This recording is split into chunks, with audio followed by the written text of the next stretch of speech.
Le vent n'attend pas. Il peut être imprévisible. Quand il arrive, il faut être prêt. Quand il tourne et annonce un changement, porte avec lui de nouveaux projets et horizons. Il faut être prêt. Empreint de nos origines, il traverse les générations. Lorsqu'il se lève, pour laisser passer la lumière, il faut être prêt. Car aujourd'hui, nos éléments fondateurs ne sont plus seulement physiques, mais digitaux. C'est pourquoi nous ne sommes plus seulement vos gardiens, mais aussi vos guides.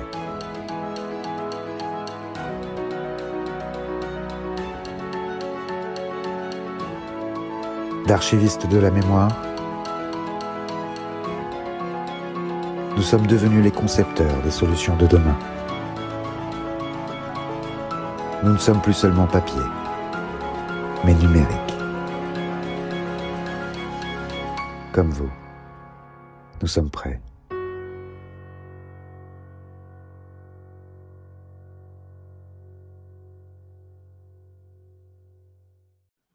Bonjour, en août 2019, 181 grands patrons américains ont co-signé et publié une lettre proposant de redéfinir le rôle des entreprises pour passer de la maximisation des profits pour les actionnaires, ce qui était la théorie dominante de l'économiste Milton Friedman, à un rôle social, sociétal et environnemental de l'entreprise au profit de tous les acteurs, salariés, clients, actionnaires, partenaires, fournisseurs et aussi de l'environnement. La responsabilité sociétale et éthique des organisations et des personnes est aujourd'hui, que ce soit de gré ou de force, un sujet central pour les entreprises. Notre table ronde tentera de décrypter pourquoi ce sujet est aussi important aujourd'hui, qui sont les acteurs qui doivent s'engager et surtout comment faire. Nos intervenants ont accepté de jouer le jeu et de partager avec nous leur expérience et leurs bonnes pratiques. Pour débattre de ces sujets, je suis très heureux d'accueillir aujourd'hui 4 acteurs engagés dans la transformation, des personnalités qui privilégient l'action pour faire bouger les lignes et qui, chacun dans son domaine, proposent des choses qui dérangent, qui bousculent. Olivier Babot, bonjour. Vous êtes fondateur et président de l'Institut Sapiens, premier think tank français qui vise à replacer l'humain au cœur du numérique. Vous nous expliquerez ce qu'est un think tank et comment vous intervenez. Vous êtes économiste, professeur à l'Université de Bordeaux et essayiste. Votre dernier livre, Le nouveau désordre numérique, ou comment le digital fait exploser les inégalités, a été publié en septembre 2020. En partenariat avec Syntec Numérique et Nicolas Bouzou, vous avez inauguré la semaine dernière un cycle de conférences, les rencontres de la France qui gagne, pour mettre en avant l'excellence entrepreneuriale de la France. Vous nous en parlerez. Franck Carnero, bonjour. Vous êtes Bonjour. Chief Mission Officer, ou plus simplement en français, directeur mission et impact de la Maïf, mutuelle française créée en 1934, et première société à mission du secteur de l'assurance. La Maïf a développé un modèle d'assurance mutualiste centré sur l'humain, où chaque sociétaire y est à la fois assureur et assuré. Vous proposez un modèle différent, fondé sur la confiance. Vision d'ailleurs partagée par Pascal Demurger, directeur général de la Maïf depuis 10 ans, et auteur du livre « L'entreprise du 21e siècle sera politique ou ne sera plus ». Vous nous expliquerez pourquoi il était important pour vous d'être une société à mission, comment se traduit concrètement votre singularité dans le domaine de l'assurance et quelles actions vous avez mises en place pour remettre l'économie au service de l'homme et du bien commun. Gunther Pauli, bonjour. Vous êtes entrepreneur, écrivain, auteur du livre traduit dans 40 langues « L'économie bleue », concept qui vise à développer une économie durable en s'inspirant de la nature. Au travers de The Blue Economy et de ZERI, votre fondation qui unit un réseau de 3000 chercheurs et d'1 millier d'entreprises à travers le monde, vous stimulez des projets entrepreneuriaux s'appuyant sur de nouveaux modèles économiques et sociaux inspirés des écosystèmes de la nature. Avec votre ami Idriss Aberkane, vous avez initié le projet Super France qui vise à s'engager ensemble au service du bien commun. Votre dernier livre, L'économie du bonheur, que vous avez écrit pendant le confinement, est disponible directement sur le site web de superfrance.org. Vous aimez être un emmerdeur, comme vous l'affirmez, preuve que vous dérangez et changez les règles du jeu.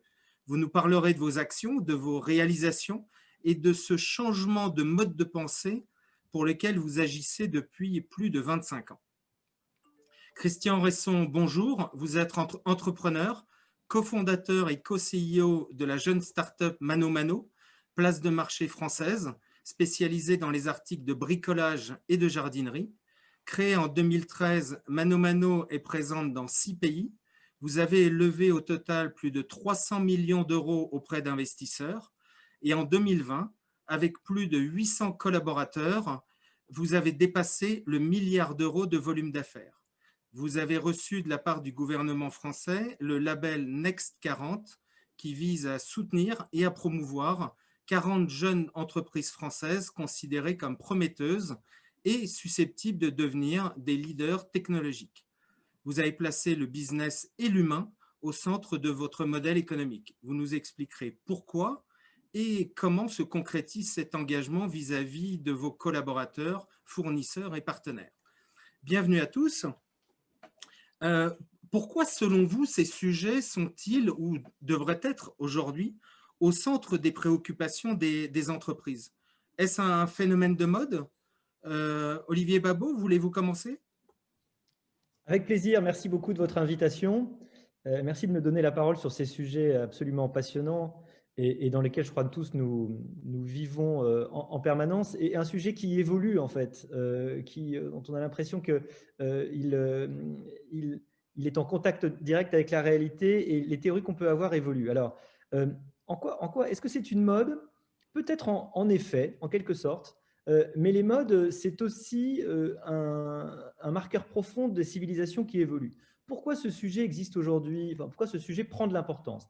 Je crois d'abord qu'on a assisté, qu'on le veuille ou non, à une forme d'affaiblissement des États, qui est dû probablement au fait que l'État-nation a moins de poids qu'avant dans un contexte de mondialisation des marchés et une montée en puissance qu'on a vu depuis ces derniers mois, voire ces dernières semaines, de géants, d'entreprises géants, de corpo-nations, n'est-ce pas, qui prennent une telle importance, un tel poids, une telle importance dans notre vie, qui ont un tel nombre de clients. Je rappelle que Facebook, c'est quasiment un tiers de l'humanité qui a un profil Facebook, qu'on ne sait plus très bien qui possède la puissance régalienne.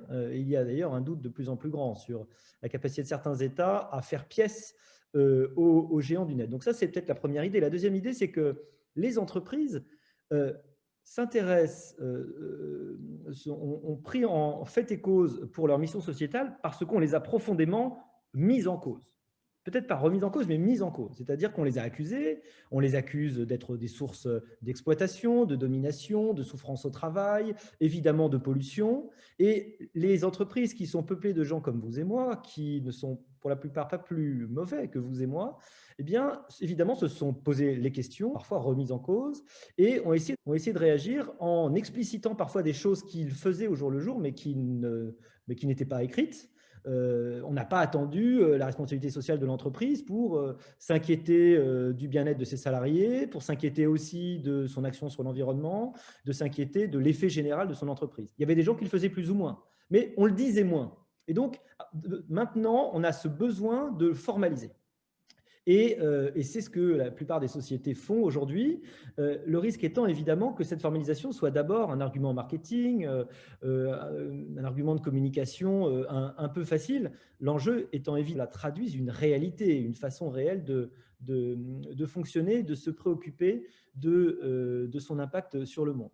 Moi, j'ai toujours l'impression que, en réalité, même si c'est une prise de conscience très nouvelle, toutes ces questions-là étaient présentes depuis très longtemps dans la gestion bien comprise. Je pense que la responsabilité sociale de l'entreprise, la considération pour l'entreprise de son impact global, c'est en fait sa gestion bien comprise, la compréhension de ses intérêts à long terme. Et tout à l'heure, Vladimir, tu opposais effectivement maximisation du profit et puis les nouvelles missions dont on peut parler pour l'entreprise, cette raison d'être.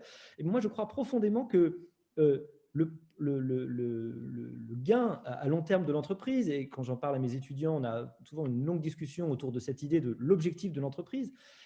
L'entreprise, c'est, pour utiliser un terme spinozien, c'est une idée spinozienne, hein, elle est comme tout être vivant, elle cherche à persévérer dans l'être et à se développer. Voilà. Donc, elle est animée de ce conatus spinozien qu'a tout être vivant, elle cherche à continuer à exister, et le profit, la création de valeur, et non pas sa destruction, c'est sa façon pour elle de continuer à exister. Elle continue à convaincre des clients qu'elle a de la valeur et attirer bien sûr des gens qui vont vouloir travailler pour elle et différents partenaires de son environnement. C'est ça la réalité d'une entreprise. Aujourd'hui, l'entreprise est amenée beaucoup plus qu'avant à prendre en compte ses externalités négatives. Et là, c'est évidemment l'économiste qui parle. On sait très bien que le problème de la pollution, c'est le problème typique, et d'ailleurs l'exemple typique qu'on prend, une externalité négative, c'est un effet de votre action qui n'était pas pris en compte par le marché, qui ne reçoit pas de prix, et du coup, comme il n'y a pas ce mécanisme du prix qui va peut-être vous empêcher de produire la chose parce qu'elle vous coûte, eh bien, vous allez collectivement nuire. Alors pour ça, vous avez l'État qui va par exemple produire des biens collectifs comme la sécurité dont on a besoin, et puis vous avez des possibilités d'essayer de vous empêcher de vous obliger à prendre en compte cette externalité négative. C'est exactement le cas aujourd'hui de la production de carbone, avec l'idée que petit à petit, il y aura une façon pour limiter notre production de carbone, c'est de lui donner un prix. Hein, et c'est petit à petit ce vers quoi on arrive. On pourrait parler de la même façon de notre volonté de respecter certains critères sociaux et de les imposer à l'ensemble de nos fournisseurs. Donc, pour terminer, parce que je ne veux pas être long, mais je crois vraiment qu'il y a aujourd'hui une compréhension de ce que c'est que l'intérêt à long terme et évidemment des nouveaux outils pour les formuler vis-à-vis de ses collaborateurs, vis-à-vis de ses partenaires et pour essayer de montrer cette prise en compte. Et ça va de pair avec des innovations en termes de finances, de contrôle de gestion, de comptabilité qui sont très, très intéressantes et qui sont en train de se faire en ce moment sous nos yeux. C'est assez passionnant. Merci. Gunther Pauli, pourquoi est-il nécessaire de changer de mode de pensée et de s'inspirer de la nature?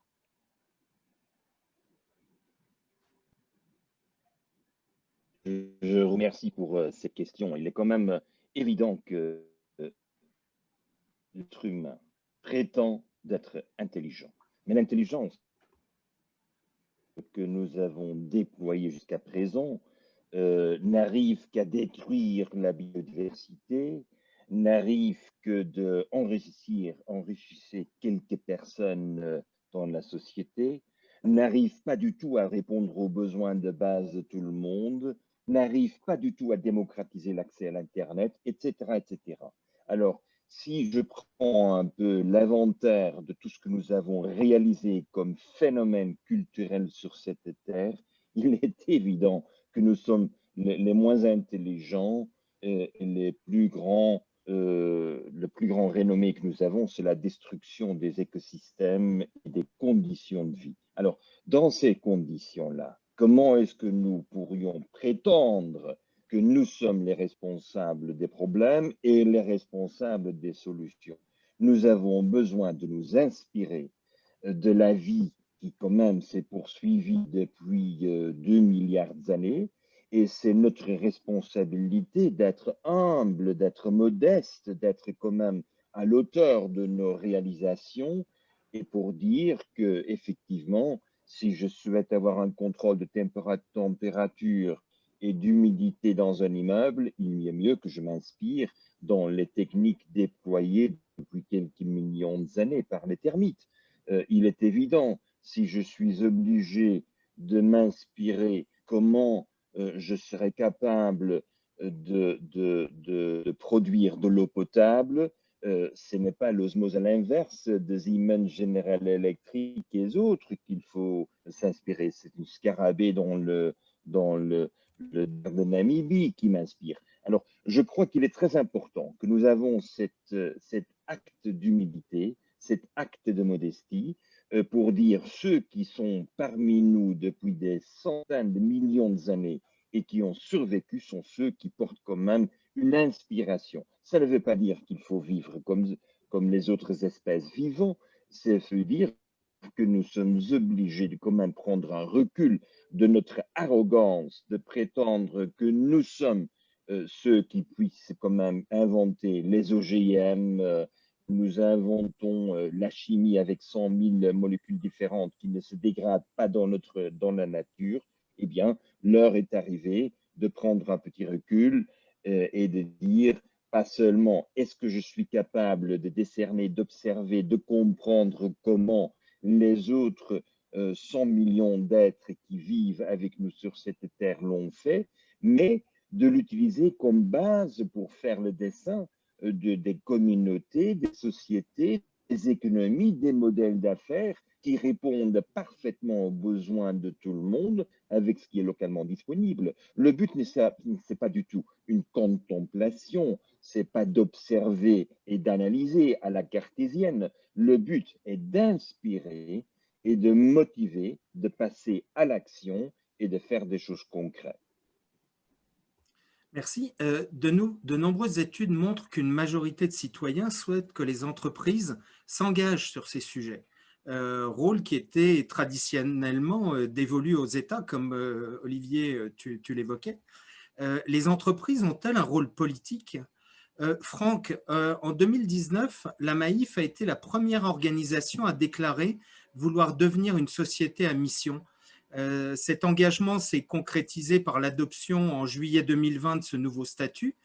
Qu'est-ce qu'une société à mission et pourquoi une telle démarche de la part de la Maïf? Qu'est-ce que ça vous apporte?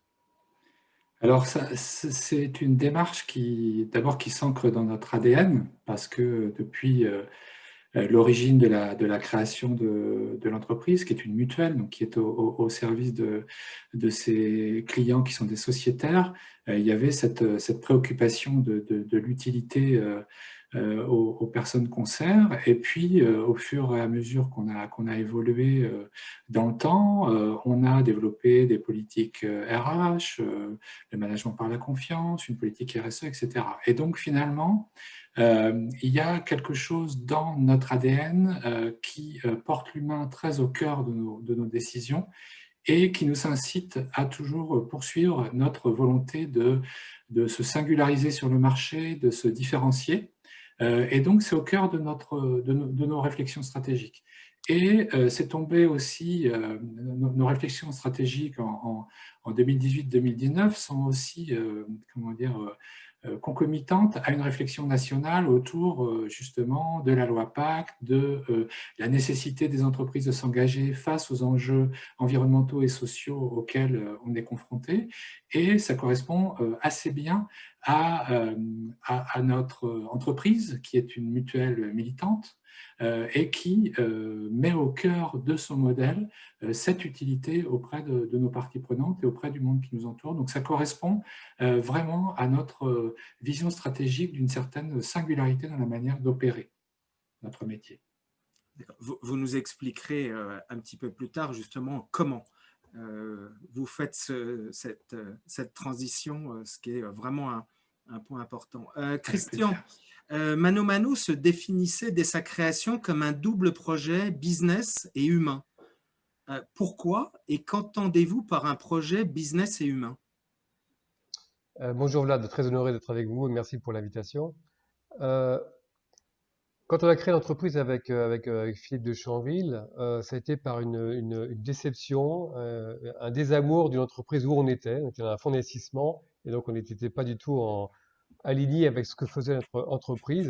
Et c'est avant tout la décision qu'on a prise en commun, c'était avant tout de partir de là où on était, dans l'environnement où on était, pour créer quelque chose d'autre. On ne savait pas ce qu'on allait faire, mais on allait surtout fuir d'un environnement qui ne nous ressemblait pas, qui n'était pas le miroir de nos aspirations. Donc c'était ce premier effet qui a fait que dès qu'on a créé Mano Mano, les premières réflexions ont été de se dire comment on veut imaginer notre entreprise de demain. Tout de suite, on a pensé que oui, il fallait que ce soit un vrai business, quelque chose qu'on pouvait mettre à l'échelle, être une entreprise européenne, voilà, des vrais réflexes d'entrepreneur, mais également, on voulait qu'il y ait une jambe humaine qui soit très très forte. Donc nous avons deux jambes chez Mano, très très fortes, pour qu'il y ait ce respect-là et que ce business-là ne grossisse pas au détriment de l'aspect humain que nous voulons y mettre et qui se traduisent par des valeurs qui sont plutôt assez fortes chez Mano. Et donc c'est cette approche très très humaine que nous avons depuis le début, que nous appliquons à la fois pour nos salariés, mais également pour l'écosystème que nous avons créé autour de nous. Et souvent, quand je fais des présentations auprès des partenaires, parce qu'une marketplace, donc nous sommes là pour aller chercher des marchands pour travailler avec nous. Généralement, ce qu'on fait, c'est qu'on commence nos présentations avec ce qu'on appelle notre Mano Manifesto, qui présente les valeurs, la mission de l'entreprise. Et c'est sous ce prisme-là qu'on va attirer les personnes qui vont nous ressembler ou qui ne vont pas nous ressembler. Donc, on voit très rapidement avec qui on peut travailler ou pas. Et c'est bien cet aspect très humain que nous mettons en avant et en premier lieu en face de nos partenaires quand nous commençons à les approcher, à vouloir travailler avec eux. Donc cet équilibre est extrêmement important pour les collaborateurs, mais également pour l'écosystème qu'on a créé autour de nous. Merci.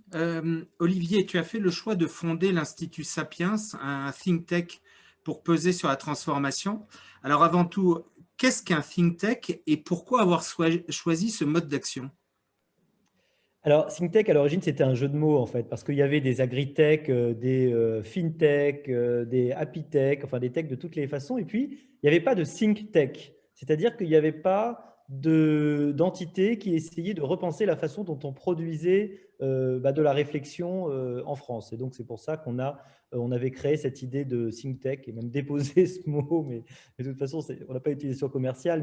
Mais à l'origine, l'idée, c'était d'utiliser quelque chose de différent du mot think tank, évidemment quelque chose qui, en France, ne dit pas grand-chose. Je pense que la meilleure traduction, c'est un laboratoire d'idées. Donc, un think tank, et c'est ce que j'ai voulu créer avec plein de gens, parce que ce n'est pas évidemment seul que ça se crée, c'est forcément un réseau, c'est un groupe, c'est un réseau d'ailleurs le plus nombreux possible. Ce que j'ai voulu créer, c'est un laboratoire d'idées, un carrefour où on fait travailler ensemble des académiques, des élus, des experts du privé, des experts du public, des simples citoyens aussi qui s'intéressent aux questions que nous traitons, et on les fait produire de la réflexion, et dans un deuxième temps, on la diffuse, et pour la diffuser, on fait nos propres podcasts, nos propres émissions, nos conférences, nos petits déjeuners, toutes les façons de diffuser cette réflexion qu'on a produite. Donc, c'est un petit peu marcher sur ses deux jambes pour un laboratoire d'idées, c'est produire les idées et les diffuser. Et je crois que depuis 3 ans, en fait pas 3 ans tout à fait, on va fêter nos 3 ans en janvier, on l'a fait avec une certaine efficacité. On est d'ailleurs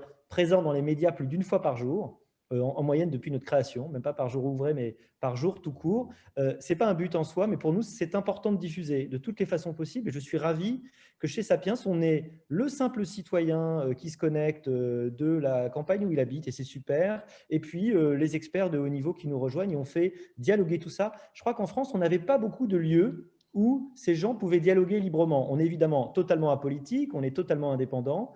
On travaille de temps en temps, enfin on a des entreprises qui sont des partenaires, mais on reste totalement indépendant, et on travaille avec le public naturellement aussi, avec des collectivités locales, des conseils régionaux, des conseils départementaux, avec l'État, avec le Parlement. Et on produit de la pensée totalement librement, on l'essaye sans idéologie. De façon à essayer de faire avancer les grands débats. Et notre idée à l'origine de Sapiens, alors pourquoi Sapiens? Ce n'est pas parce qu'on se prétend sage, c'est évidemment parce que Homo sapiens, c'est ce qui nous met tous en relation, c'est notre point commun. Et nous avions l'idée qu'en ce début du XXIe siècle, la place de l'homme dans le monde était plus que jamais remise en cause, que l'homme devenait de plus en plus un moyen et non une fin, et la technologie une fin et non un moyen. Et donc, pour essayer de remettre la technologie à sa place, de comprendre l'effet de la technologie sur la société, on a créé l'Institut Sapiens, donc qui a une orientation tech, mais très généraliste. Et on s'intéresse beaucoup, évidemment, par le biais de l'impact économique de la technologie sur la société et la politique. Voilà très rapidement ce que c'est que cette think tech. Est-ce que c'est un sujet générationnel avec des attentes très fortes des plus jeunes qui veulent du sens, qui veulent du bien-être en entreprise, face à une réticence des plus anciens à voir leur monde changer? Christian, toi qui diriges une entreprise dont la moyenne d'âge des collaborateurs est inférieure à 30 ans, que constates-tu? Alors, je constate plusieurs choses. La première, c'est que oui, nous, on s'attache véritablement à essayer de trouver un sens et on nous interroge beaucoup sur ça, sur quel est le sens que, moi, je suis une place de marché, hein, donc en gros, je vends des bâtis supports pour les toilettes, des abris de jardin ou des tondeuses. Voilà un peu mon métier. Et donc, je fais l'intermédiation entre des clients et des marchands sur ce. Donc, compliqué d'aller chercher un sens quand vous voulez embaucher des jeunes qui ont entre 25 ans et donc la moyenne d'âge est à 29 ans pour leur dire que nous allons révolutionner le monde et qu'on va changer un peu ce qui se fait aujourd'hui. Mais nos enjeux sont à la hauteur de du marché nous sommes. Nous sommes sur le marché de 400 milliards. Nous sommes une entreprise qui rentrons dans tous les foyers européens pour essayer de changer leur vie. Donc la mission est quand même importante. Et donc ce sens-là, oui, c'est important à la fois pour nous fondateurs et nous dirigeants d'entreprise, mais également important pour bien sûr les salariés qui nous rejoignent. En revanche, il y a souvent de grands discours et quand nous lançons en interne des chantiers, notamment sur la responsabilité, des choses comme ça, on se rend compte que l'adhésion des jeunes est un petit peu moins forte. Je vais vous donner juste un exemple, hein, sur les 800 salariés, on a lancé des concours en interne pour lancer des actions je peux vous donner en détail, hein, mais des actions très très ciblées sur la responsabilité pour des partenariats avec des associations, etc. Et j'ai eu que 17 candidats en interne et donc 90% de filles. Donc pour vous donner un peu c'est une grande aspiration. C'est quelque chose qui est très demandé dans les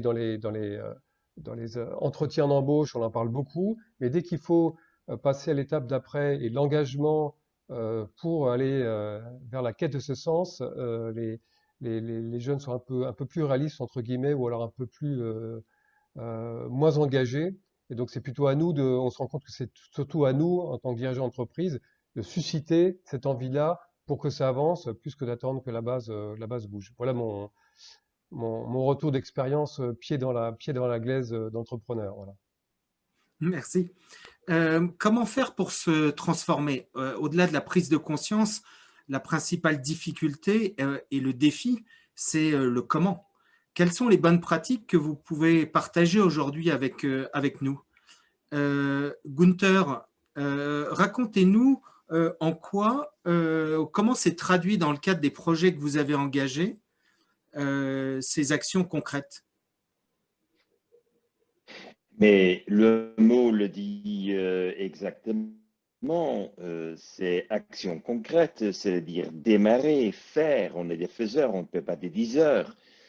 J'ai toujours, dans les différentes initiatives, dans des régions, dans le territoire, on a toujours des feuilles d'initiative. On n'a pas un projet, on a un core business, on a multiples projets. Il y a des projets qui donnent des résultats à terme. Je parle de 2, 3, 4 semaines parce qu'il faut créer la confiance des gens de se lancer. Le problème, c'est qu'applique le modèle traditionnel de l'économie et de l'investissement. C'est là exactement où nous avons avec les portefeuilles quelques initiatives qui donnent des résultats immédiatement. C'est un peu enjeu.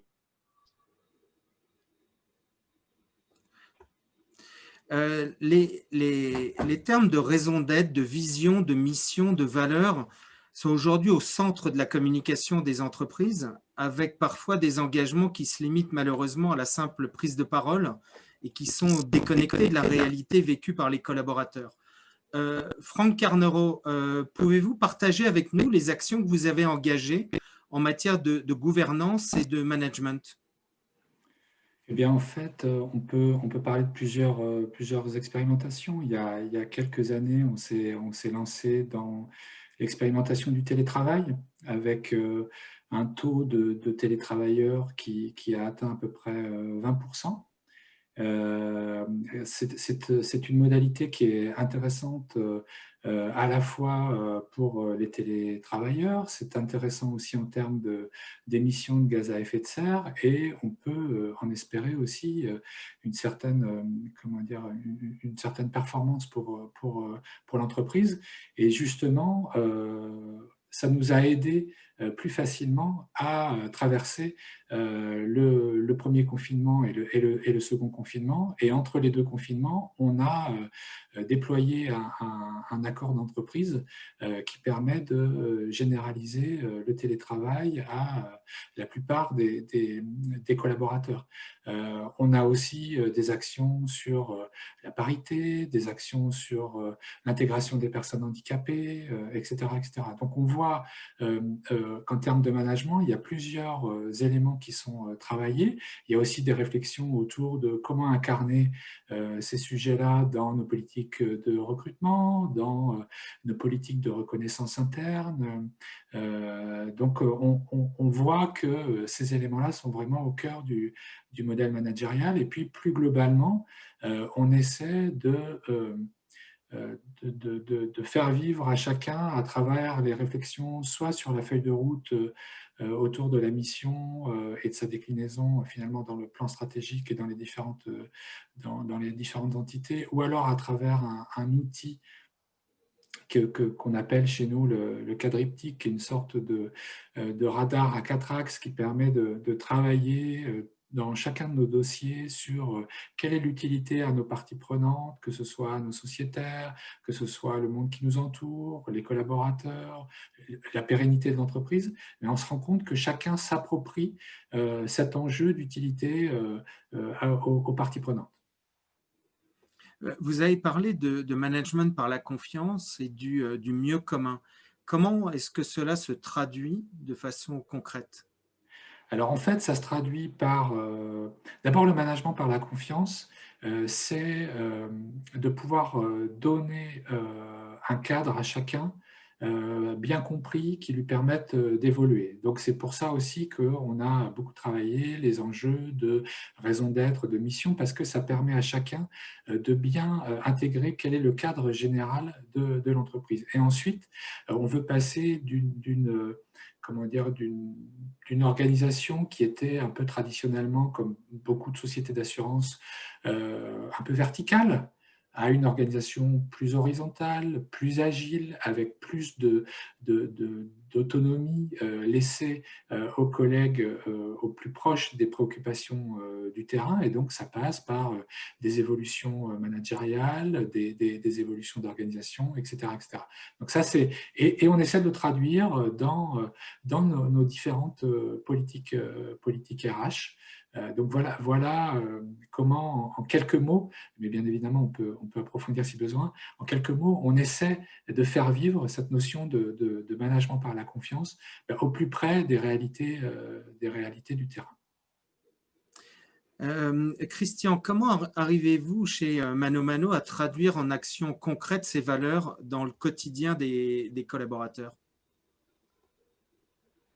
On reste un modèle d'entreprise classique, hein, un modèle horizontal, donc avec une direction, une vision et ensuite un déploiement pour les équipes. Mais ce qui nous a interpellé avec Philippe, c'est comment faire mieux dans ce modèle très horizontal qui fonctionne, mais qui ne répond pas totalement à les aspirations d'entreprises libérées où au final chacun s'approprie ses missions, etc. Donc on a vraiment réfléchi avec l'ensemble de la team et avec mon associé pour savoir comment on allait faire pour pouvoir que l'appropriation de cette mission, de cette vision soit au mieux par les équipes, parce que c'est là quand les équipes sont le plus engagées. Donc ce qu'on fait, c'est qu'on a un process annuel où les fondateurs vont donner une vision, la grande vision sur 3 ans de l'entreprise.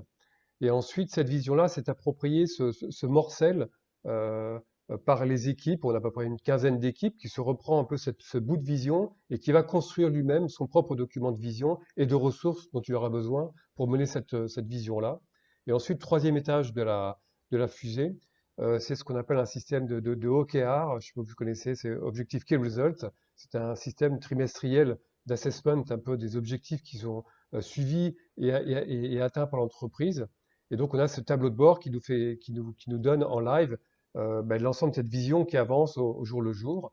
Donc, vous voyez bien que grâce à ces différents étages, dans une entreprise même très verticale, une vision peut être donnée, mais tout de suite, c'est l'appropriation des équipes qui fait que ça la rend beaucoup plus riche et qu'on arrive à être beaucoup plus efficace et pour le coup agile parce que les équipes sont maîtres de leurs moyens et sont maîtres de la façon dans laquelle ils vont atteindre leurs objectifs qu'on leur a fixés au démarrage. Donc ça, c'est un exemple vraiment très typique de ce que nous, ce qu'on essaie de faire pour que cette quête de sens dont je veux m'auto-réaliser en tant que moi, salarié dans une entreprise, prendre ma place, prendre ma bonne place, même pas ce système-là, je peux me révéler et je peux transformer mon travail au jour le jour. Voilà un peu comment on essaye de D'accord. faire chez Mano Mano.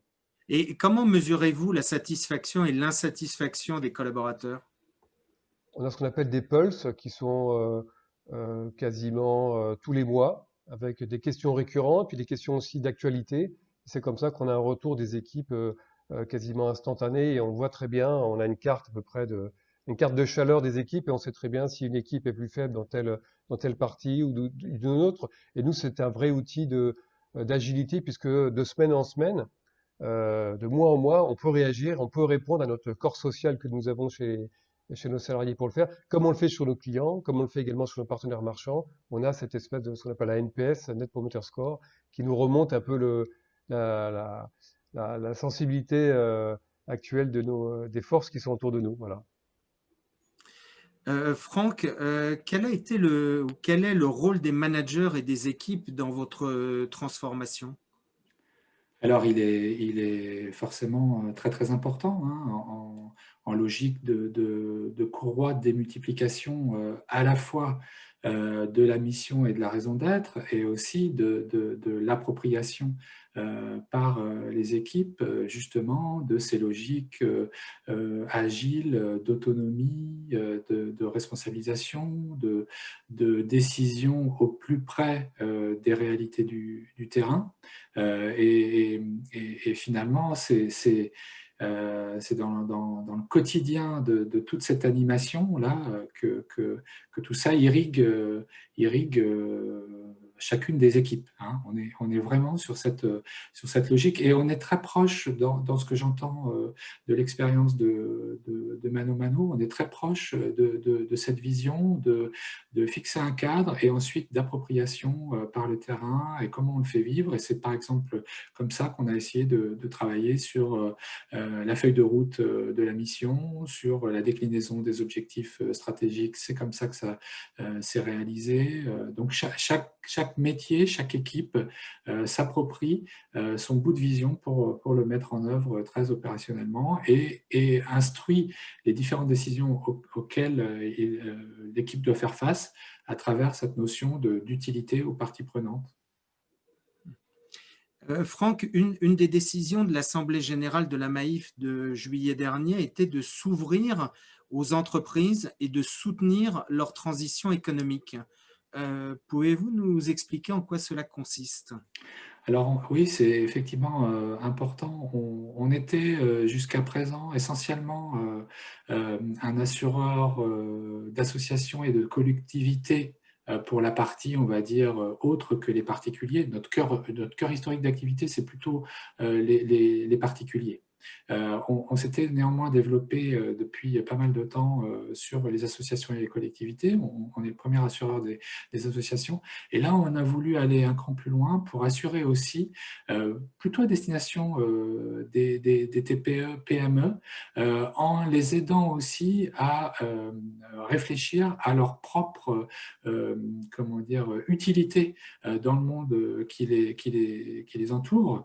Et donc, on souhaite aussi accompagner finalement des entreprises qui soient proches de notre manière de faire, des entreprises qui s'engagent pour leurs parties prenantes, que ce soit leurs clients, que ce soit leurs collaborateurs ou que ce soit la société en général. Et donc, on peut les aider à peut-être à réfléchir sur des notions de labellisation, sur des logiques de politique RSE, etc., etc. Donc, on souhaite les accompagner en tant qu'assureurs, mais on a aussi des fonds d'investissement dans des sociétés. On a un fonds qui s'appelle Maïf Avenir et on a un fonds qui s'appelle Maïf Investissement Social et Solidaire.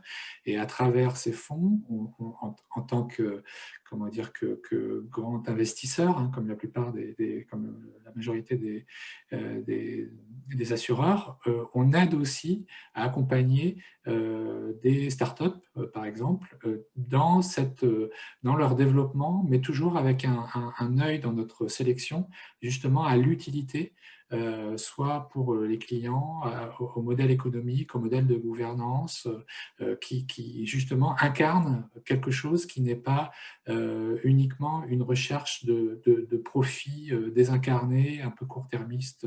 Voilà, on a envie de quelque chose qui incarne plus que ça. D'accord. Olivier, comment l'Institut Sapiens pèse-t-il sur le débat et fait-il évoluer les consciences et les actions? Parle-nous des rencontres de la France qui gagne que tu as initiées la semaine dernière. Oui, alors à vrai dire, il y a ça, mais il y a plein d'autres choses, hein. Alors, nous, on a la chance de notre métier, on ne vend rien, n'est-ce pas? Mais notre métier, c'est de produire de la réflexion, des rencontres quand on peut physiques, mais sinon par défaut en ligne, comme on les fait en ce moment. Mais en temps normal, on essaye vraiment de se rencontrer, que les gens se voient, se parlent. On diffuse sous toutes les formes possibles parce qu'aujourd'hui, il y a plein de publics différents selon les formes. Alors, on est sur les réseaux sociaux, on est sur Twitter, Facebook, même un peu Instagram quand il faut. On est sur les médias parce que c'est là qu'on est présent. On est sur YouTube et puis on fait des choses beaucoup plus classiques.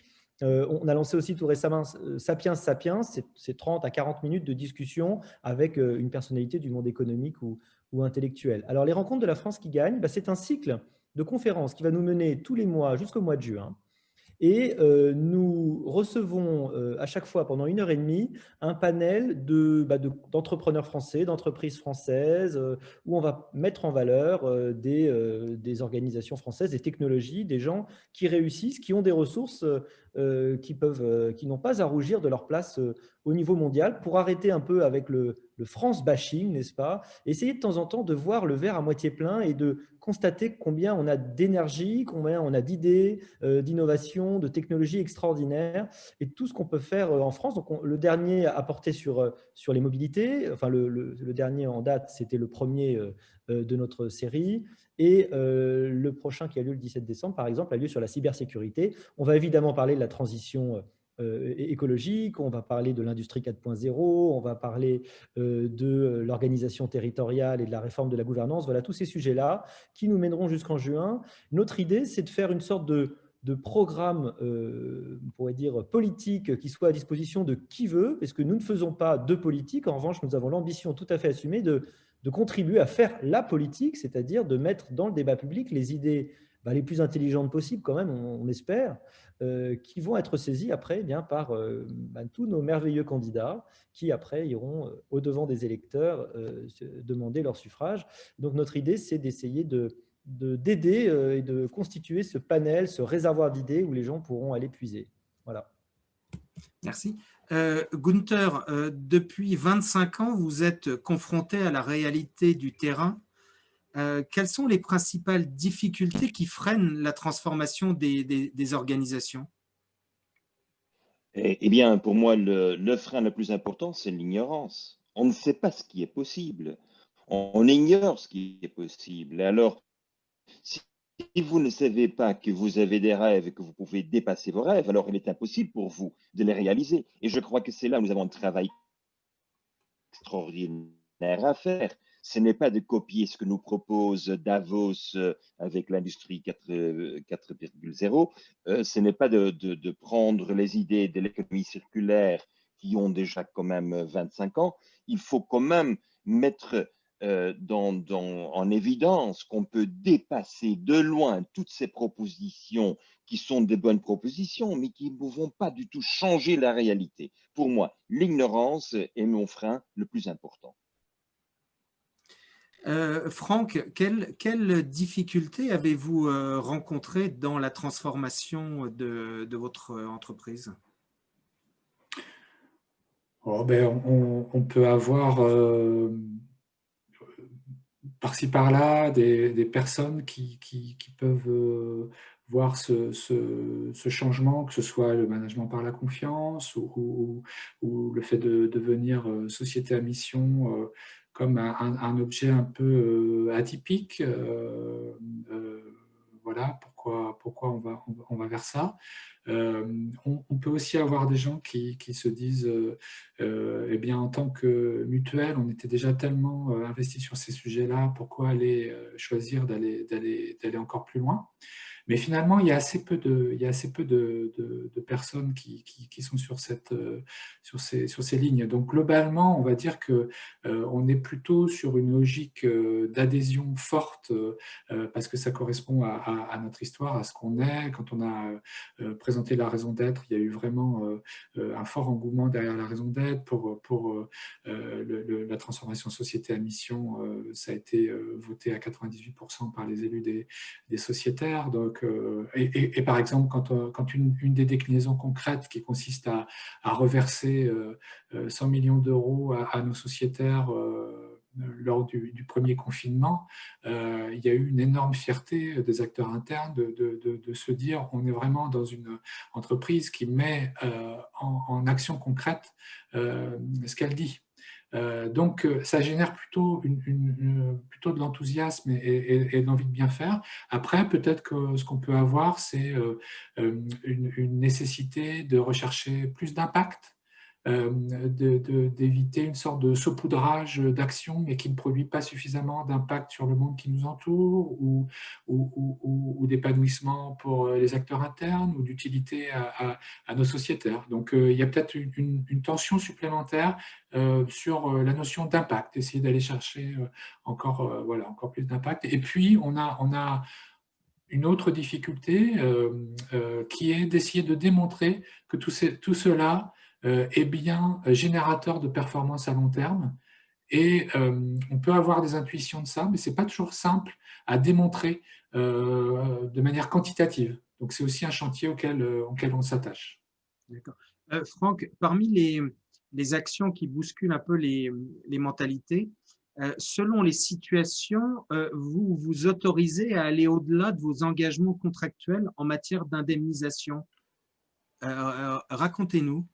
Mais en fait, ce qu'on veut, alors ça rejoint cette idée d'être suffisamment en ouverture à la situation de notre sociétaire, notre client, pour ne pas être enfermé dans des procédures qui soient trop strictes. Ça se traduit à la fois sur le plan comment dire, des contacts commerciaux avec l'absence de script, c'est-à-dire que quand vous contactez la Maïf, vous n'avez pas l'impression d'être face à quelqu'un qui récite un script, mais finalement qui ne vous écoute pas. Donc on forme nos conseillers en ce sens et on s'interdit cette notion de script. Voilà. Et puis, dans la gestion de sinistre, effectivement, on fait appel au bon jugement de nos gestionnaires pour dire, ben, voilà, dans telle situation, on se retrouve avec quelqu'un qui a un véhicule accidenté, qui est une mère de famille, qui a besoin d'emmener ses enfants à l'école le matin. Est-ce qu'on lui propose un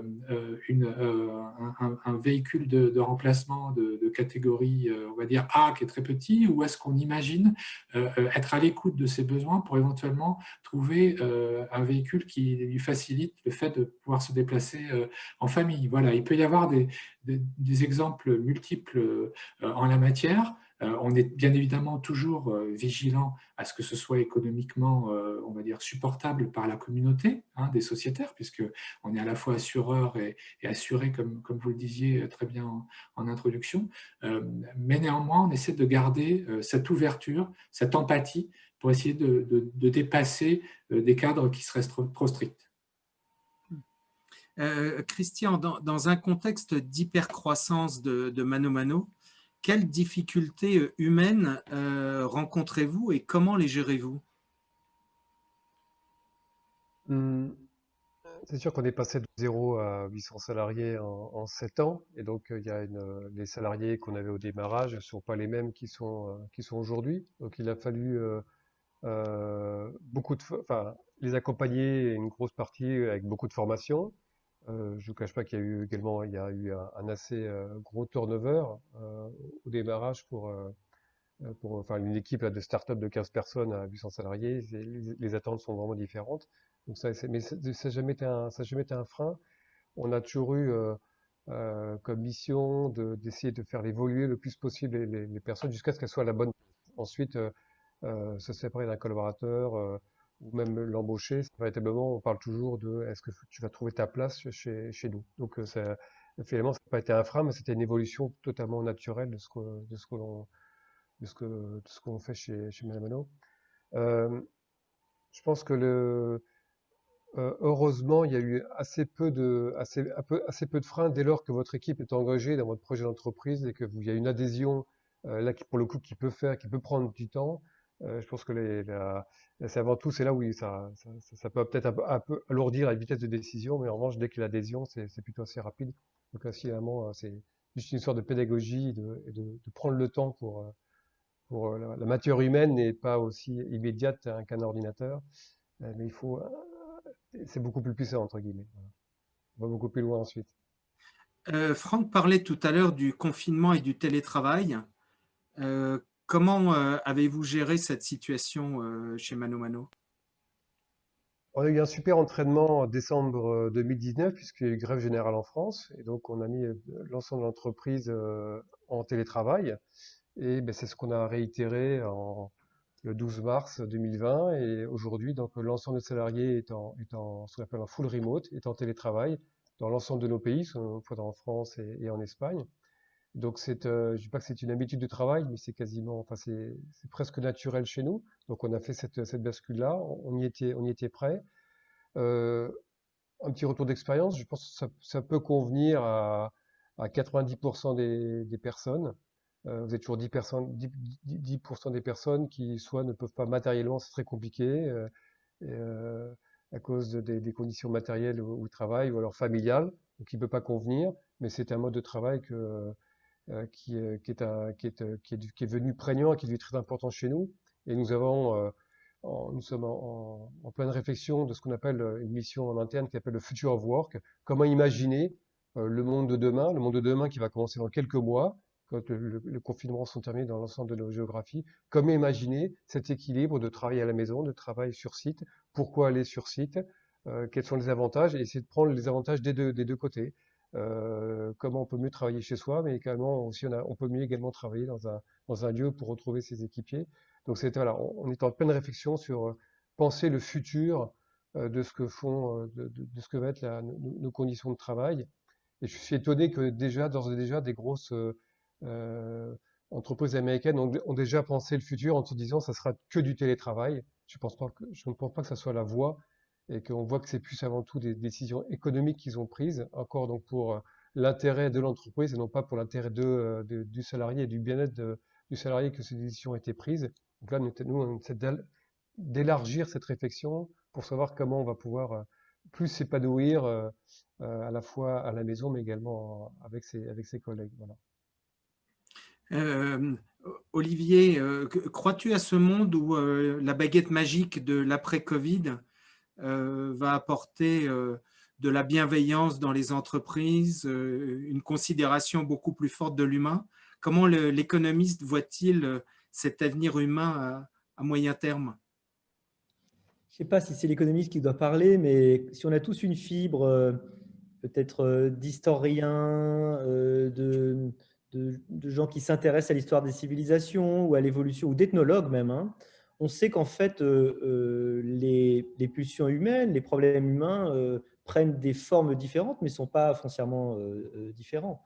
Je ne sais plus quel est je crois qu'un ethnologue ou un paléontologue qui disait le problème des hommes, c'est que nous avons un cerveau du paléolithique, des institutions du Moyen-Âge et des technologies dignes des dieux. Hein. Et je crois que c'est cette tension de plus en plus grande entre les conditions sociales, évidemment nos pulsions, la façon dont fonctionne notre cerveau. Vous savez ce que Darwin disait, hein, l'homme porte encore dans sa chair la trace indélébile, la marque indélébile de son humble origine. Hein. Et donc on a encore ce fonctionnement de notre cerveau qui n'a pas changé hein, depuis bien avant, depuis qu'on a un cerveau de chasseur-cueilleur en gros. Hein. Avec des technologies qui sont celles d'aujourd'hui et des institutions qu'on connaît aussi. Et tout le problème est d'arriver à accorder les deux. C'est bien ce que disait Marcuse, hein, Herbert Marcuse dans Héros et Civilisations, le bouquin que tous les révolutionnaires de 68 avaient dans dans leur poche de jean, hein, et ben ce problème, il existe toujours. Et le Covid, il a fait qu'accélérer en fait des choses qui existaient déjà. Peut-être des prises de conscience, des difficultés certainement. Donc moi, je pense à titre personnel qu'un des grands problèmes aujourd'hui, c'est que on a un monde qui se bipolarise, hein, économiquement, politiquement et socialement, et que malheureusement, les prises de conscience ne suffisent pas encore pour l'instant à aller contre ce mouvement, que les technologies accroissent cette bipolarisation, mais qu'en même temps, je suis foncièrement humaniste, humaniste et libéral, et être humaniste et libéral, c'est croire en l'homme, c'est avoir confiance en l'homme. C'est-à-dire dans sa capacité non seulement d'adaptation, mais aussi sa capacité de réaction prophylactique, de réaction quand il est face à une situation dont il se rend compte au bout d'un moment qu'elle est malsaine ou dangereuse, de réagir. Je crois que c'est exactement ce qui est en train de se passer. On va clore cette année 2020, qui aura été une année assez traumatisante, une année où on aura vu beaucoup de premières, des choses qu'on n'avait pas imaginées, qu'on n'aurait pas imaginé le 1er janvier 2020 certainement. Peut-être qu'en 2021, on va pouvoir tourner la page. Et je me dis, après toutes les grandes épreuves de l'humanité, la Première Guerre mondiale ou la Deuxième, il y a toujours des phases de croissance. Finalement, c'était les années folles après la Première Guerre mondiale, hein, l'idée que vous allez aussi tout d'un coup mesurer la valeur de la vie et la valeur des choses importantes. Et regardez, est-ce que ce n'est pas ce qui se passe avec ce confinement? On a appris la valeur de pouvoir dîner avec des amis physiquement. On ne peut pas le faire en ce moment, mais quand on va pouvoir le refaire, quand on va pouvoir retrouver des gens, réorganiser des fêtes, réorganiser des rencontres, on va pouvoir se voir physiquement, se toucher, se palper, et ben on va mesurer tout le plaisir que ça apporte.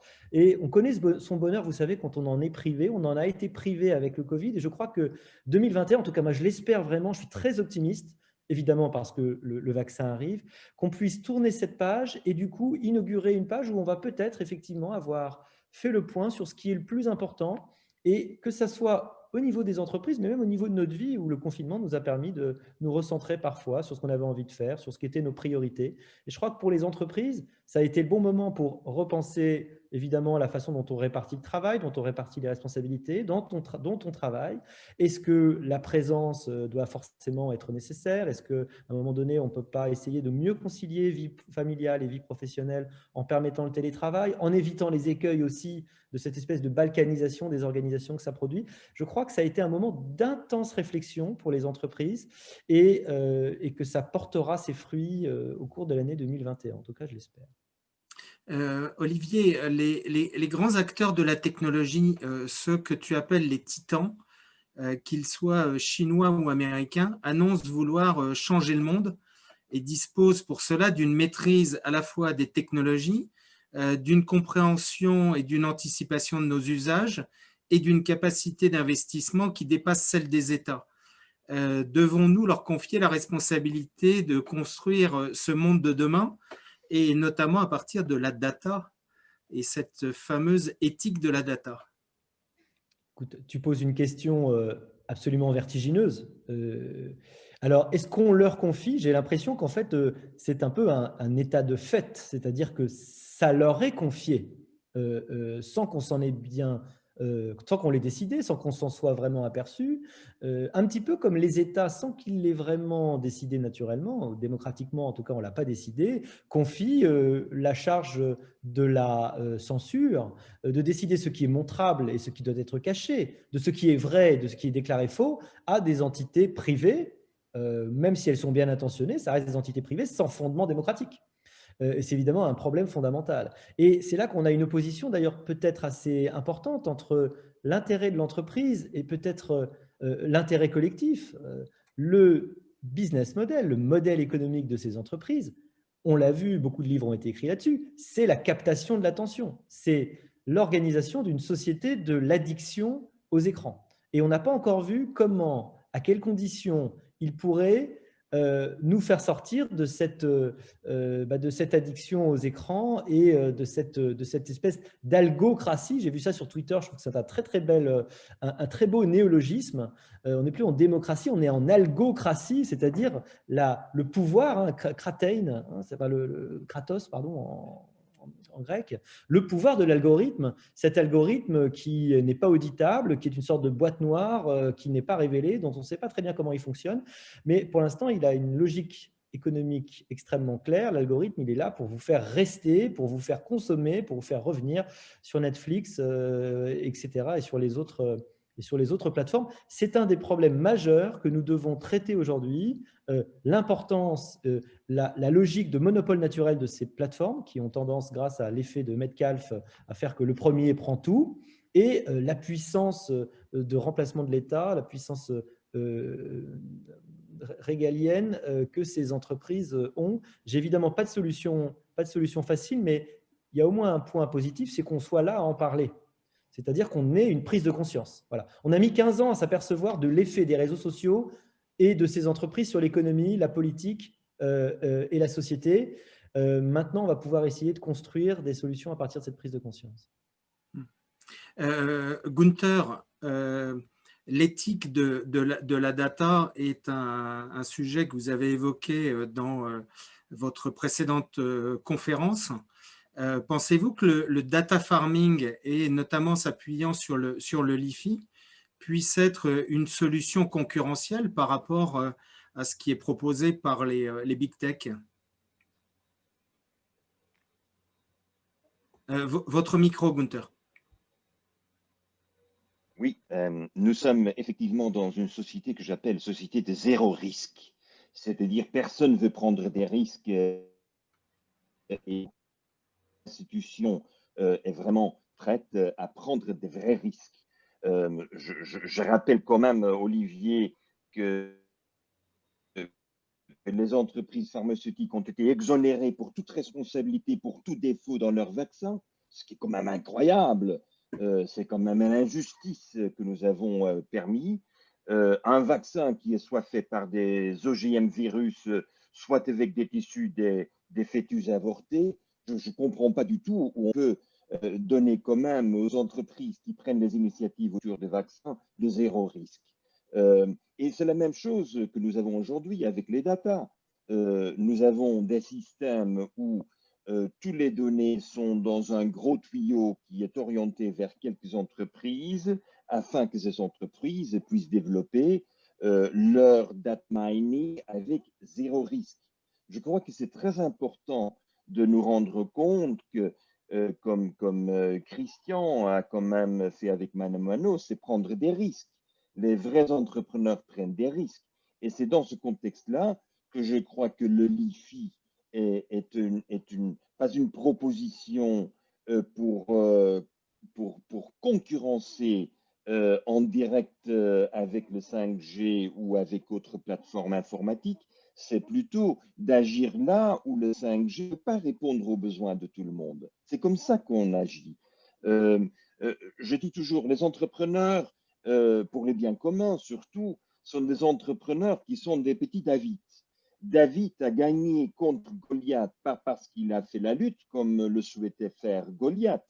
David a changé les règles du jeu, mais plus, David n'a jamais informé Goliath qu'il allait changer les règles du jeu. Il les a appliquées. Alors c'est comme ça qu'il faut agir.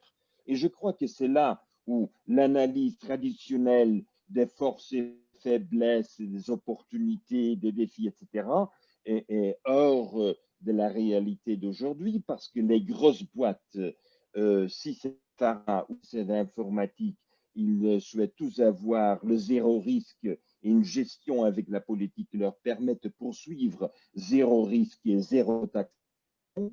Eh bien, nous, comme petits entrepreneurs, il faut que nous soyons exactement comme était David, créatifs dans notre déploiement, exploite les faiblesses des autres et qui ne fait même pas l'analyse de ses propres forces et faiblesses. Merci. Petit tour de table. Quel est l'impact du Covid pour vous, que ce soit sur les mentalités ou sur les comportements au sein de vos organisations? Qui veut démarrer? Je veux bien. On a l'impression que ça nous a fait franchir des démarche assez importante sur justement les notions de télétravail, de digitalisation, de gestion à distance. Donc ça, ce sont les aspects un peu positifs. Je pense aussi que ça remet au centre du jeu les soucis de meilleure gestion des enjeux environnementaux, sociaux.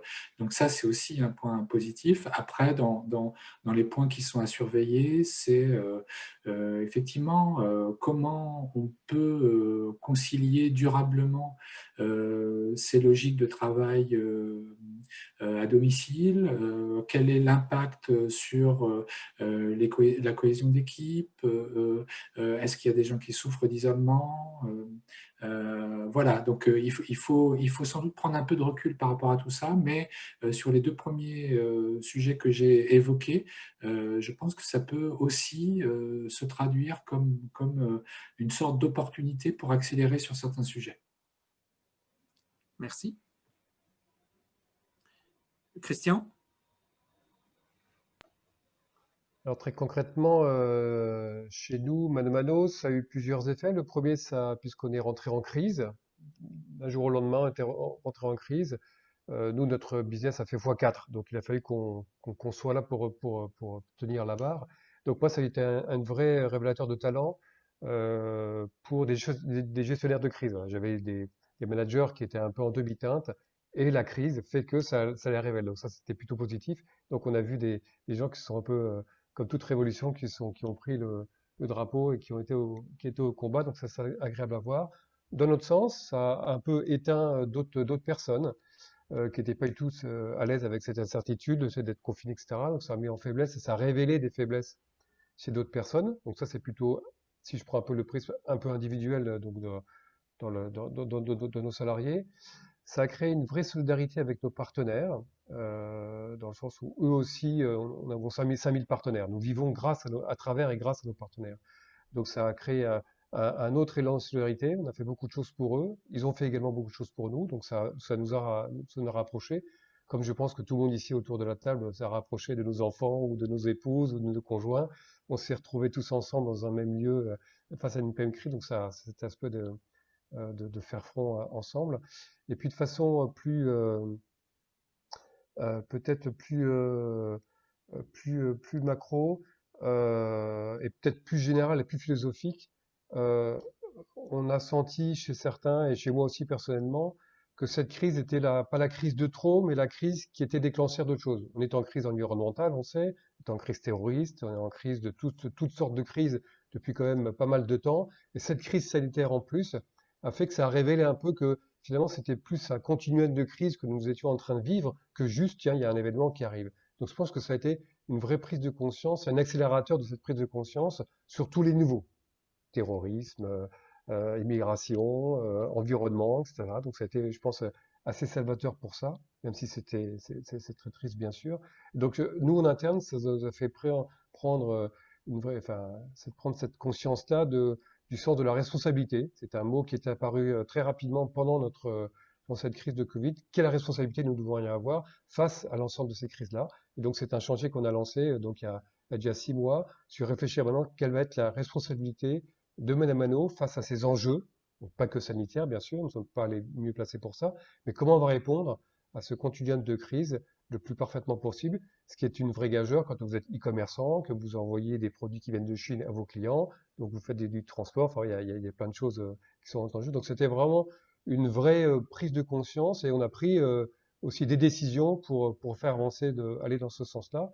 Donc ça a été une vraie opportunité et même pour aller un peu plus loin, ça nous a fait prendre, au-delà des opportunités, mais ça a fait prendre conscience que ce changement un peu de cadre où nous vivions était également une opportunité business. Voilà, il ne faut pas se cacher, parce que si on le loupe, si on loupe ce changement, on se coupera de nos clients, on se coupera de nos actionnaires, on se coupera de nos partenaires. Donc il faut prendre également ce virage-là pour coller toujours au mieux aux aspirations de tout le monde. Voilà. Merci. Gunther? Eh bien, je crois que pour moi, le plus important, c'est que quand nous sommes dans une société de zéro risque où peu de personnes prennent vraiment des initiatives et qui sont très ambitieux, eh bien, nous nous sommes retrouvés avec deux équipes qui ont pris des décisions super ambitieuses et avec quand même des lancements d'initiatives qui sont hors du commun, même dans des situations sans Covid. Je suis arrivé à la conclusion, dans un monde où tout le monde calcule ses risques et on est forcé par la politique d'être dans l'immobilisme et de même pas sortir, de même calculer ces distances entre deux personnes et trois personnes sans raison scientifique quelconque, eh bien, dans ces conditions, il y a des gens qui sont prêts de prendre des risques et de se lancer avec des grosses ambitions. Et je crois que c'est ça ce qui m'a beaucoup renforcé, que aussi grâce au Super France que j'ai fait avec Idriss Aberkan, où nous avons quand même organisé des rencontres avec 12 000 personnes, 48 sessions en 15 jours dans 12 villes, nous ont permis quand même d'avoir des contacts avec tout le monde. On a les ONG, on a la société civile, c'est-à-dire les multiples contacts très denses, très concentrés, nous ont permis de dégager quand même ce désir de sortir de notre corsette très limitante que nous vivons aujourd'hui. Et je crois que soit la politique fasse une ouverture à l'action, soit on va vivre des révolutions, pas des terroristes, mais de la citoyenneté, parce qu'on a ras-le-bol de ce qui se passe aujourd'hui. On a ras-le-bol d'être tutelé comme ça, et je crois que le moment est arrivé où nous prenons les choses en main pour faire du bien, pour renforcer notre résilience, pour renforcer notre système immunologique et vraiment de faire des choses qui sont extraordinaires. C'est ça ce que je ressens dans mon réseau. C'est un petit réseau de 4000 personnes directement avec qui je travaille depuis tant d'années, mais c'est l'action et les ambitions, beaucoup plus ambitieux qu'auparavant, que je reconnais autour de moi. Et ça me motive. Olivier? Alors, nous à vrai dire, on est tout petit, et à la fois, on est en permanence en relation avec beaucoup de gens, puisqu'on entretient un réseau, des réseaux d'experts. Donc, nous, le Covid n'a pas changé grand-chose. Enfin, si, il m'a amené à prendre une décision quand même temporaire, mais qui change pas mal les trucs, c'est rendre mes bureaux. Donc, j'ai rendu mes bureaux il y a 5-6 mois, là, maintenant, et j'en suis très content. Ça m'a permis d'embaucher quelqu'un en plus. On n'a plus de bureau, mais j'ai un salarié en plus et ça nous permet de faire des tas de trucs super. Parce qu'évidemment, moi, je travaille dans un environnement budgétaire très contraint. Vous savez, quand on est à but non lucratif, c'est évidemment plus compliqué. Et j'en reprendrai peut-être un jour, mais pour l'instant, voilà, on passe dans un autre mode de management. Donc concrètement, c'est ça que ça change. Ce qui change aussi, c'est que nous souffrons beaucoup parce que nous ne pouvons plus organiser des petits déjeuners physiques qu'on faisait avant, les conférences physiques, toutes ces rencontres qui me tenaient tellement à cœur. Donc je ronge mon frein comme beaucoup pour le moment où on pourra recommencer. Mais sinon, à part ça, la vie des idées, elle a cette chance qu'elle peut se faire n'importe où, de n'importe où. Et donc, à part ça, ça a juste ajouté beaucoup, beaucoup de grains à moudre à notre moulin. Donc, on est absolument intellectuellement ravis. On n'est pas heureux pour le monde, mais on est intellectuellement ravis depuis 6 mois. Merci. Avant de passer aux questions du public, je vous propose un tour de table, chacun en 1 minute, avec vos 3 recommandations à l'attention des personnes qui nous écoutent et qui ont envie de s'engager. Qui veut démarrer? Alors, je démarre volontiers. Allez, Gunther, allez-y.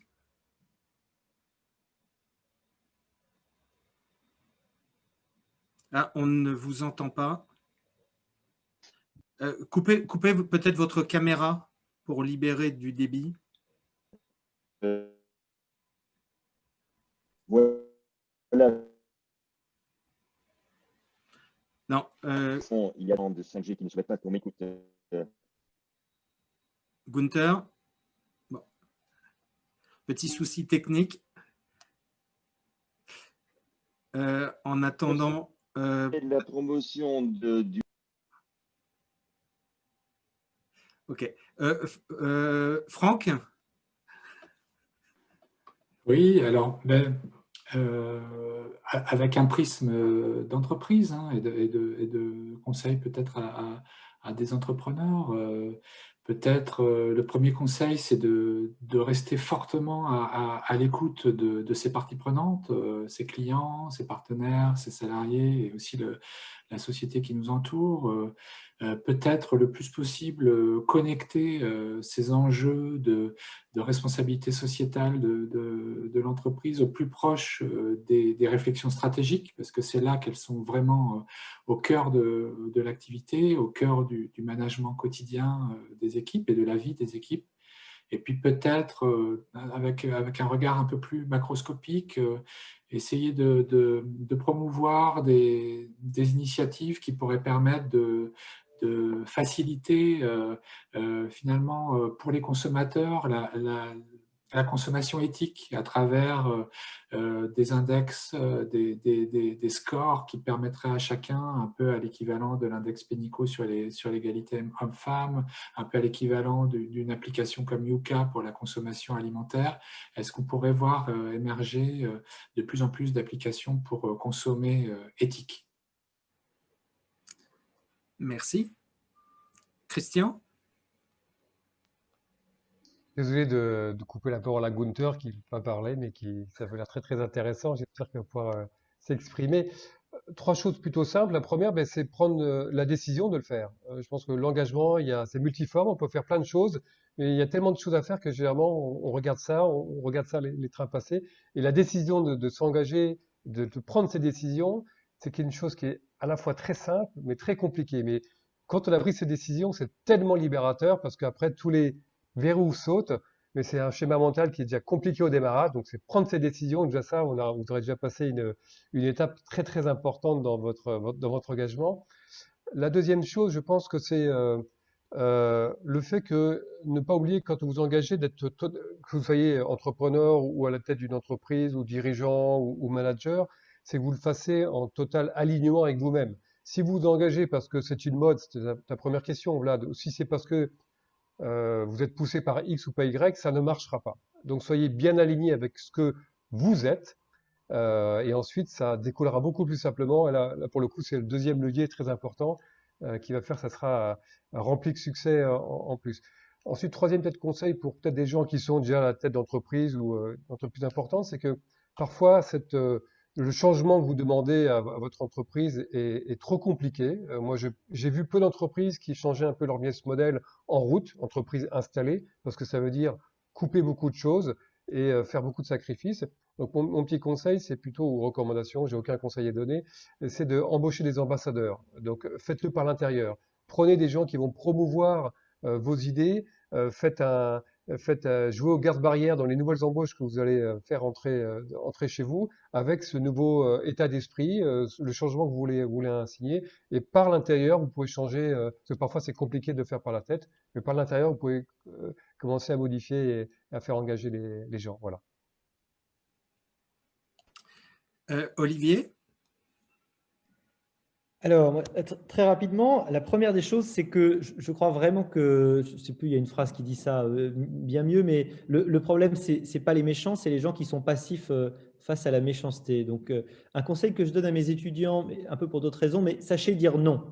Je leur dis en disant, moi, quand je leur dis ça à mes étudiants, c'est ayez le courage de démissionner si vous n'êtes pas content, pas heureux de ce que vous faites dans votre entreprise.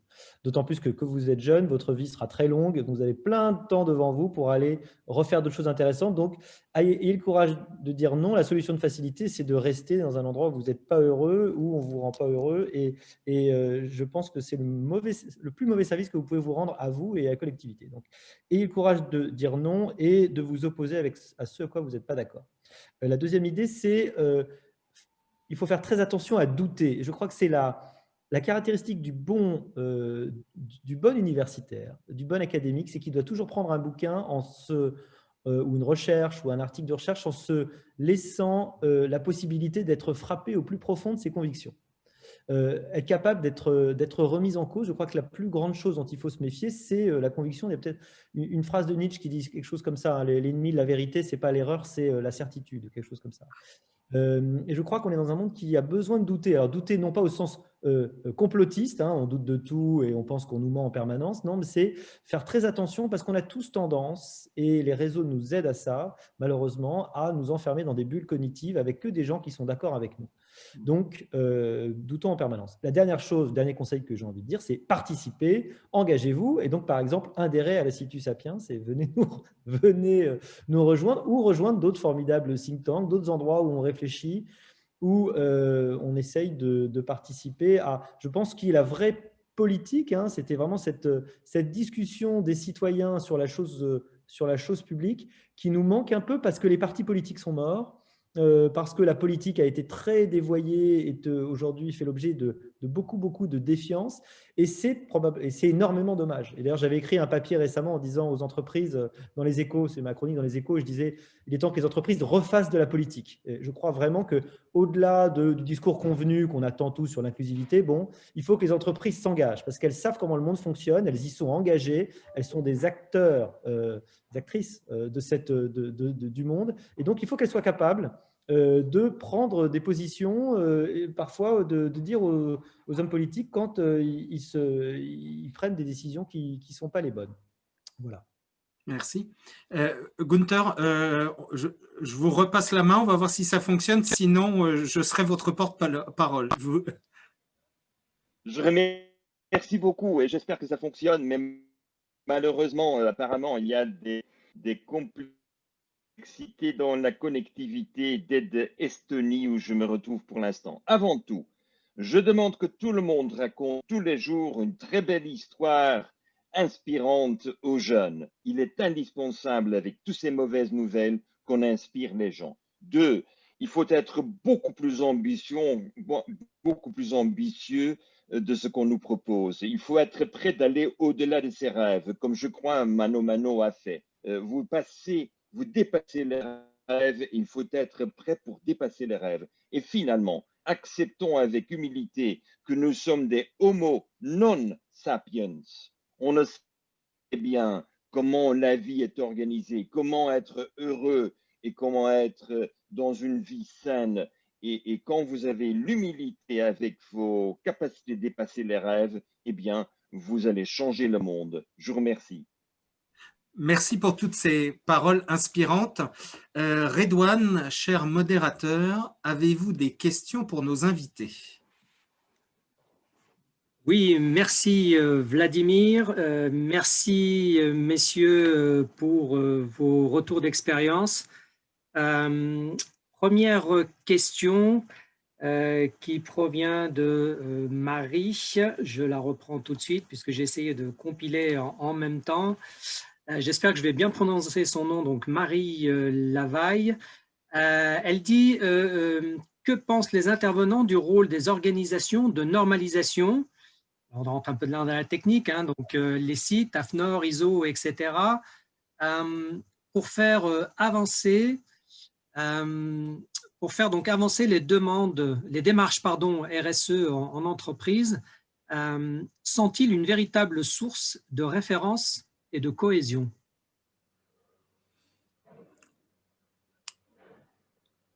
Vertigineuse, a dit l'un des intervenants comme question tout à l'heure, donc je crois que c'était Olivier. Je veux bien tenter d'amorcer, mais sans doute pas avec la même puissance que M. Poli ou M. Babot, avec une vision un peu plus entreprise. Je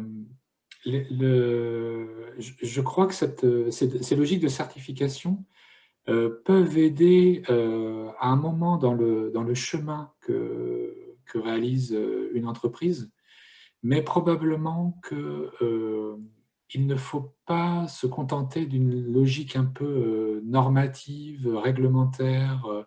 J'ai l'impression que la vraie puissance de la réflexion sur l'éthique au cœur des business models des entreprises, c'est de réfléchir un peu différemment que par uniquement une contrainte réglementaire ou normative.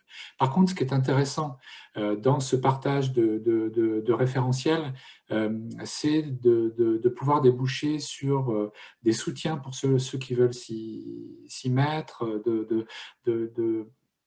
paver un petit peu le chemin parce que ce sont des chemins qui peuvent être un peu compliqués. Donc, ça aide à mieux comprendre ce que pourraient être des indicateurs, ce que pourraient être les points clés dans une démarche. Donc, ça peut être un guide, mais pour moi, ça n'est pas la panacée. Je pense qu'il faut viser au-delà. Très bien, merci. Une autre question, mais je pense que Franck va pouvoir garder la parole puisque c'est pour lui. Quel frein au changement avez-vous constaté au sein de votre organisation? Finalement, pas tant que ça.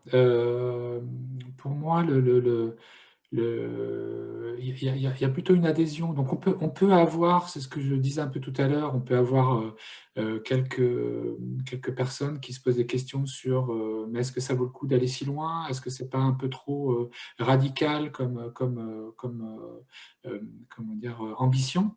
Mais non, parce qu'on se vit pionnier sur ce sujet et finalement, on engage derrière nous, je pense, peut-être 90-95% des collègues, des acteurs, aussi des militants. Donc, globalement, je pense qu'on n'a pas tant de difficultés que ça à faire adhérer. On a cette chance-là, que c'est très connecté à notre histoire. Merci. Autre question.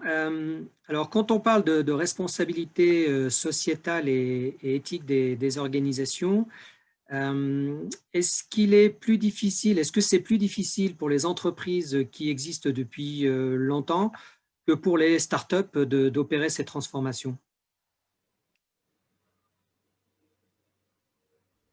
Moi, je réponds avec la casquette startup. Je laisserai peut-être Franck répondre à la partie belle et grande entreprise.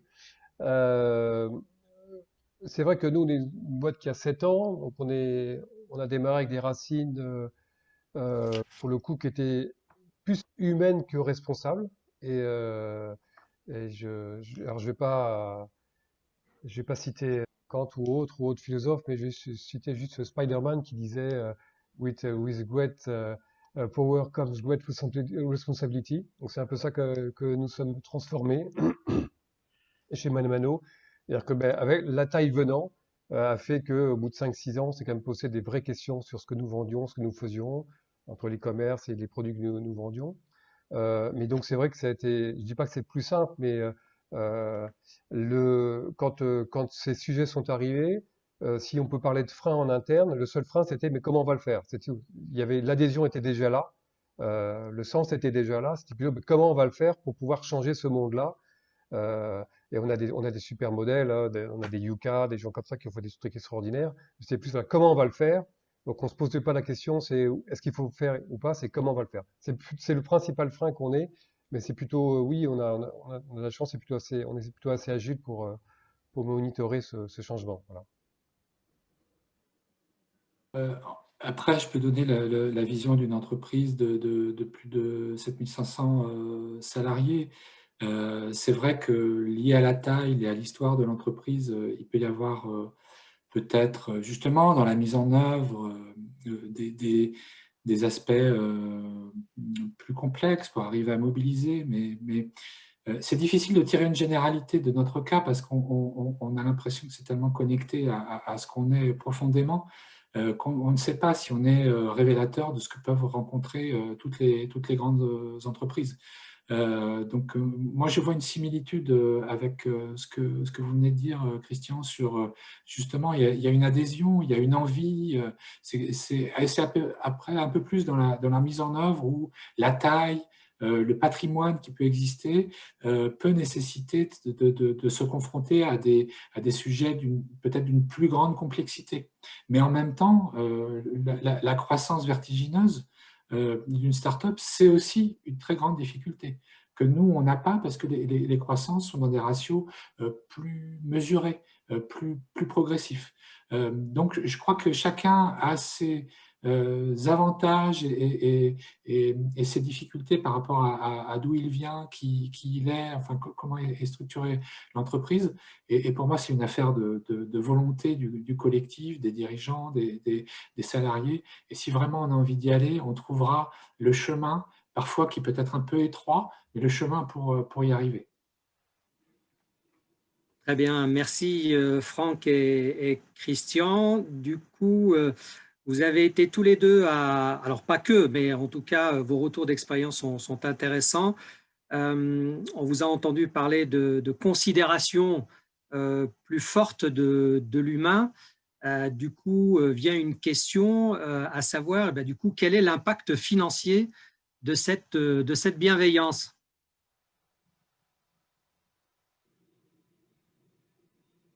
Question vertigineuse aussi, j'ai l'impression. Oui, alors il y a plusieurs types d'impact financier. Bien évidemment, se transformer, on pense souvent à ça en premier. Ce sont des coûts de mobilisation, des coûts de travail sur la raison d'être, la mission pour ce qui nous concerne, de réflexion sur la responsabilité de l'entreprise, etc., de diffusion dans les différents métiers. OK.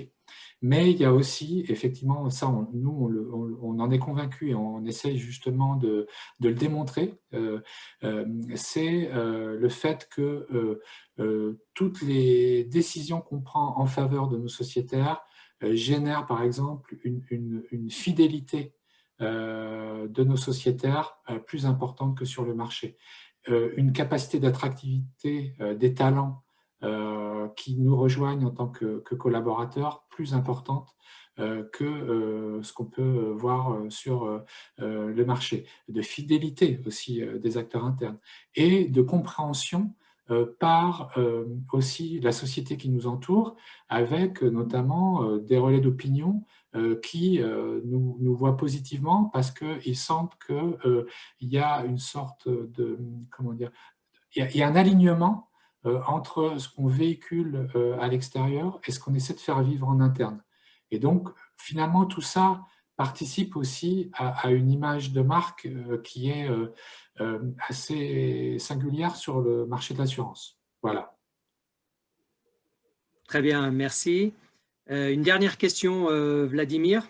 Oui. Alors, je pense que cette question rebondissait suite à l'intervention de Christian, qui parlait que c'est au moment de la crise que certains managers, a priori, se sont révélés. Et du coup, c'est une question qui, je pense, être peut-être pour Olivier, mais ça serait aussi intéressant d'avoir le point de vue du professeur Gunther. On a effectivement, enfin, on sent que chez les jeunes, le job de manager ne fait plus rêver. Du coup, la question, c'est pourquoi est-il si difficile d'être manager aujourd'hui et qu'est-ce qu'on pourrait donner comme conseil éventuellement, alors soit pour devenir manager ou peut-être changer le terme, mais en tout cas, qu'est-ce qu'on pourrait apporter comme réponse puisque a priori, il y a de moins en moins de jeunes qui veulent devenir manager. Alors, la question est absolument vertigineuse aussi. D'abord, parce que décidément. Manager, c'est un peu comme cadre, hein, on ne sait pas vraiment ce que ça veut dire. Hein. Tout le monde manage quelque chose, parfois on se manage soi-même d'ailleurs seulement. On a eu tendance à appeler comme ça à peu près n'importe quelle personne qui travaille dans un bureau, donc ça ne veut plus dire grand-chose. Je pense que la question du management en elle-même, c'est la question de la répartition des tâches et de la coordination, qui est le problème de toute organisation, hein, qu'elle soit à but lucratif ou pas. Vous savez, une organisation, hein, c'est la réponse au problème de l'action collective. Hein. Quand vous devez être plusieurs pour faire un truc, et ça, c'est probablement depuis qu'on fait la chasse au gros gibier, on n'a pas pu être tout seul, il a fallu se mettre à plusieurs, donc s'organiser, répartir les rôles, vérifier qu'on se coordonnait bien, et puis vérifier qu'il n'y en avait pas un qui dormait derrière un arbre pendant que tout le monde bossait. Donc, c'est des problématiques qui sont aussi vieilles que l'être humain, hein, en fait. Hein. Alors, pourquoi les gens veulent… Pourquoi ça ne fait plus rêver? Parce que je pense que en fait, c'est l'entreprise, tout simplement, qui fait plus rêver. Alors, je ne sais pas si elle a fait rêver. C'est peut-être qu'à un moment donné, les gens, surtout, concevez plutôt l'existence comme une épreuve dont, à la limite, alors à un moment donné, on attendait la fin de l'existence et la vie après la mort pour le bonheur, hein. Et après, on a commencé à attendre la retraite. Donc, on a dit, je vais supporter les 30 ans de cotisation, je vais cocher les jours. Comme dans Belle du Seigneur, vous savez, le mari de l'héroïne, il coche les jours, il a un tableau, il coche les jours jusqu'à la retraite, vous savez. Donc, bon, il y a cette philosophie-là. Et puis, il y a les jeunes d'aujourd'hui qui, peut-être parce que d'abord, ils voient qu'il n'y aura peut-être pas de retraite tellement, ils veulent non pas nécessairement jouir ici et maintenant, mais en tout cas, ils ont un besoin de sens un peu plus immédiat. Voilà. Et ça, c'est un truc que traditionnellement, on leur apportait peut-être pas énormément dans l'entreprise. La conscience de faire quelque chose qui avait une utilité collective en même temps que ça vous nourrissait. Voilà. Et moi, d'ailleurs, c'est pourquoi je n'ai jamais pu vivre en entreprise et jamais bien supporté, c'est que je ne peux faire des choses qu'en y trouvant un sens immédiat et une façon pour moi de grandir. Donc, c'est pour ça que je suis devenu professeur d'université et que j'ai monté par ailleurs un think tank. C'est que j'ai l'impression de me nourrir et d'être utile à la société. Mais on peut être utile à la société par plein de choses, en apportant plein de choses, de produits, de services qui sont utiles. Un coiffeur, il a une très grande utilité sociale ou un chauffeur de taxi de la même façon. Donc, je crois que ce qui est très important, et alors c'est pas Spider-Man, mais c'est Aristote, hein, c'est l'idée c'est l'idée très grecque de trouver sa place. Voilà. Et je crois que ce qu'il faut vraiment dire, et c'est un peu et d'ailleurs, je fais mon vieux con à chaque fois en disant voilà mes conseils à mes étudiants, mais je leur dis aussi errer. Voilà, il faut errer. Je pense que c'est important il y a ce devoir d'errance. Alors, vous pouvez aller étudier plusieurs matières très différentes, mais essayez des choses. Vous avez le temps aujourd'hui d'essayer des trucs. Pourquoi? Pour trouver votre place, quoi. Voilà. Et donc, je pense que la vraie réponse à votre question, c'est vous aurez envie, trouver un boulot que vous avez envie de faire. Voilà. Et le vrai signe que vous aurez réussi votre vie professionnelle, c'est que vous n'aurez pas de blues du dimanche soir. Au contraire, vous aurez l'excitation du dimanche soir et que de temps en temps, vous aurez même des bouffées le matin en vous levant de joie, en vous disant « Ah là là, j'adore ce que je fais ». Voilà. Et c'est ce que je souhaite à mes étudiants. Et je crois que c'est ce que les jeunes souhaitent aujourd'hui ardemment, c'est avoir de la passion dans ce qu'ils font. Et on n'est pas tous faits de la même façon. Voilà. On a des choses qui nous intéressent. Être un chercheur, être un enseignant, c'est quelqu'un qui aime bien parler en public, mais c'est quelqu'un d'assez solitaire, qui aime bien aussi être seul avec les concepts et les livres. Et ça, ce n'est pas le cas de tout le monde. Voilà. Et donc, il faut trouver ce qui vous fait vibrer. J'avais un professeur quand je faisais la philosophie à la Sorbonne. Il avait cette phrase qui m'avait marqué. C'était Alain Renaud, professeur de philosophie morale et politique, et il disait, en DEA, il disait, il faut trouver votre genre de beauté. Voilà. Si vous voulez devenir chercheur ou philosophe ou académique, est-ce que c'est votre genre de beauté? Voilà, trouvez ce qui est votre genre de beauté. Donc voilà, ça peut être par une aventure entrepreneuriale ou par une action en entreprise, mais ça ne correspond pas à tout le monde. Voilà. Je ne sais pas si on aura la chance de voir le professeur Gunther. Désolé, je reprends la main puisque l'heure passe. Gunther doit partir bientôt, je crois. Donc, merci de nous laisser encore quelques minutes. Alors, merci Christian, Franck, Gunther et Olivier pour cette très belle table ronde. Merci à Vladimir, notre animateur. Je me rends compte que nous avons zappé sa présentation. Alors, je vais quand même me permettre de le faire. Vladimir est spécialiste des questions liées à la transformation digitale, enseignant à l'EFAP, c'est l'école des nouveaux métiers de la communication. Il intervient chez DMB, Digital Marketing and Business. Et enfin, il est conseil en transformation digitale et surtout, il nous a beaucoup aidé pour cette journée de transition. Alors, merci encore une fois à tous d'avoir été là. Merci à Christian Dubourg qui s'est donné sans compter pour réaliser cette journée de transition, à Vladimir qui a été vraiment d'une grande aide avec notamment ses connaissances et ses réseaux, Redouane qui nous a bien aidé également pour la partie questions.